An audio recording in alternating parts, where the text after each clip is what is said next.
All right, let's talk Las Vegas Raiders. Training camp has begun in an exciting time. Of course, football is almost finally back. A little bit of a teaser here, of course, as we get ready for the preseason and then the regular season in September. We'll be here before you know it, but we're starting to see what the 2025 Raiders are going to look like.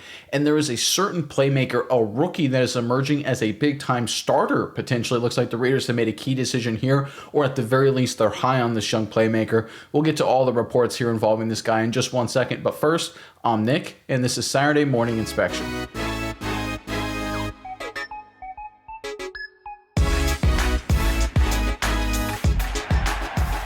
The Las Vegas Raiders 2025 draft class, and we've covered it a lot this offseason. Absolutely crushed it from first round to undrafted free agent. They've done a phenomenal job. And one of those guys, of course, is Deontay Thornton, the wide receiver out of the University of Tennessee. He's done a lot of good things through mini camps and OTAs. In fact, offensive coordinator Chip Kelly had a lot of good things to say about him, saying, listen, they don't make a lot of guys like him who are that big, that tall, that fast. And it looks like, based on his skill set, his performance, and what he's done impressing these coaches, Thornton has earned his opportunity to potentially be a starter in the 11 personnel, the 1 tight end, 1 running back, 3 wide receiver packages, the Raiders brace offense. Let's get into this latest report here to highlight exactly what I'm talking about. This is courtesy of Vinny Bonsignore. I'm sure I butchered the Italian. I apologize. I'm not good at Italian. Observation from Raiders camp, first 11 on 11 period, so we're talking team here where it really matters, featured a bunch of 3 linebacker sets with Roberts, White, and Pratt. First team offense, 11 personnel, was consistently Thornton, Tucker, Myers at wide receiver. Myers and Tucker being first string, that's not a real surprise, but Thornton emerging as the I would assume number 3 wide receiver there, but outside receiver, probably Myers working in the slot, but again, a starter right there.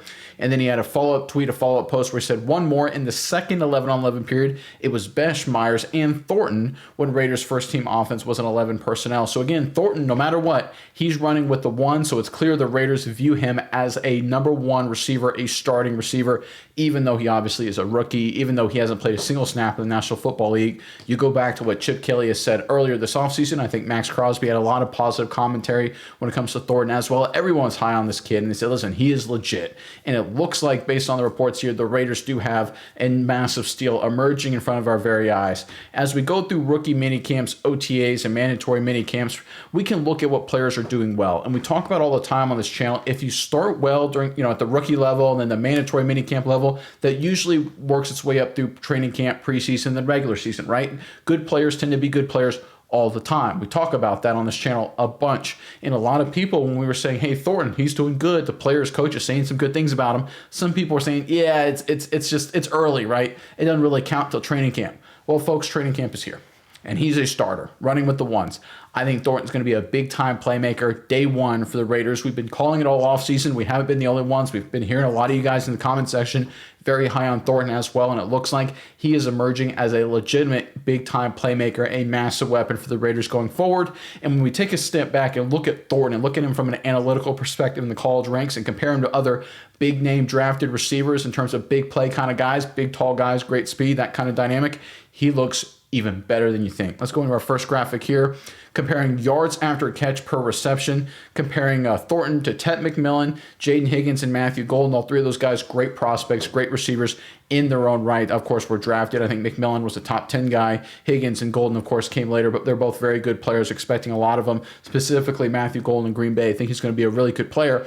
But if you look at the chart here, yards after catch per reception, one of my favorite metrics for a big, tall receiver, because some of these big, tall guys, right, they're just 50-50 guys. They go up, they win the 50-50, and then they're down, right? Or they can't, if it's a slant, they catch a slant, they go down, right? They just don't have the ability to separate. They don't have that striding speed. Thornton does. Look how much he's significantly better than everyone else. McMillan, Higgins, Golden, they're all kind of grouped together from about 3.8 to about 5 yards after catch per reception. Thornton, over 10. He has that extra gear, the ability to separate. And a running back, we call that breakaway speed. He's not just a 50-50 guy. He's a guy that can catch the 20 and turn it into 70. Really good numbers here. I mean, off the charts kind of stuff. If we look into our next graphic here, yards per route run, it's one of these sort of standard, I'll say it like that, efficiency metrics to grade wide receivers in terms of, hey, every route you run, how many yards do you generate on a route by route basis. It's basically a way to look at players if they're on like a heavy running offense or something like that, where, if they only throw the ball 20 times a game, you're not going to get a lot of targets, you're not going to get a lot of receiving yards. Whereas if you throw the ball 80 times a game, you're going to get a lot of targets, you may get a lot more receiving yards. So it takes away all of that and just focuses on the routes, which is basically how many many yards do you run when you're on the field and a passing play is called on average, right? How many yards do you get? And once again, Thornton all the way on the right there, better than McMillan, better than Higgins, better than Golden. And you can see McMillan and Higgins are bundled pretty close together. Golden's falling a little bit far behind, but Thornton on the right there, way better than all of them. In fact, I think he was top 4 in the entire country last season in terms of qualifying wide receivers and yards per route run, right? He is extremely good, extremely efficient, takes advantage of the plays when he's there. Did that at a high level with Tennessee's offense, expecting more of the same with Las Vegas going forward. And finally, my favorite metric when it comes to evaluating wide receivers is receiving efficiency. Basically, what it looks at is your yards per reception divided by your average depth of target. The way I want to look at here is to say, okay, if I throw it to you deep all the time, I expect to have you have a really high yards per reception, right? If your average depth of target, for example, is 20 yards, and your average yards per reception is just 20 yards, then like I said, all you're doing is catching and falling down, right? You're not providing anything extra, right? I want to see what you're getting me after the fact. So if the average depth of the target is 20 yards, I better be seeing more than 20 yards, right? I better be seeing 30 yards. I better be seeing you falling forward, breaking away, things like that. Likewise, if I only throw it to you, a 2-yard route, I better see you break a tackle, turn that into a 12, 15-yard play. That's what I love about this metric. It's sort of a yards after catch, but it also speaks to route running. Can you get separation? Can you break away from defenders before you have the football? It factors everything together. That's why I really love this metric, really love this data. And you can see Ted McMillan, Jaden Higgins, a little bit over that 1.0. Remember, if you're below 1.0, that ain't good. That's not where you want to be. McMillan, Higgins, well above that 1.0, a little bit above. I think that's solid. Golden's a little bit better, about 1.2. But you can see Deontay Thornton there, over 1.5. There are very few people in the country that are over that 1.5 in terms of collegiate last year.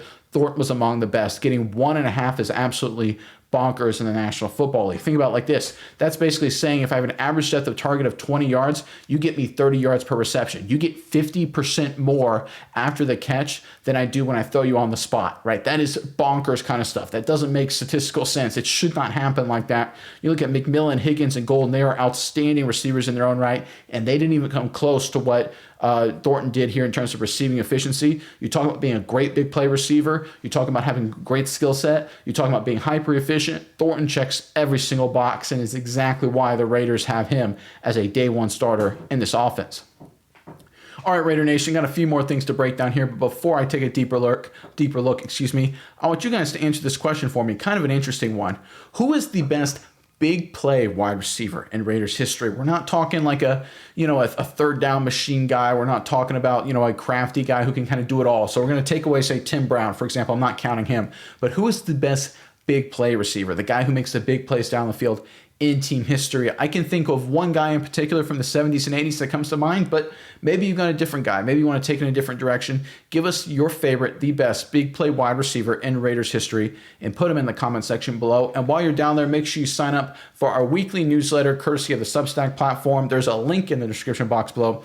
100% free. It doesn't cost you anything. It just gives you extra content, little write-ups for you, little articles, some good links for you to follow. And we also highlight the comment of the week. So if you have a great comment, you may find yourself in there. So make sure you sign up again, our weekly newsletter, link in the description box below.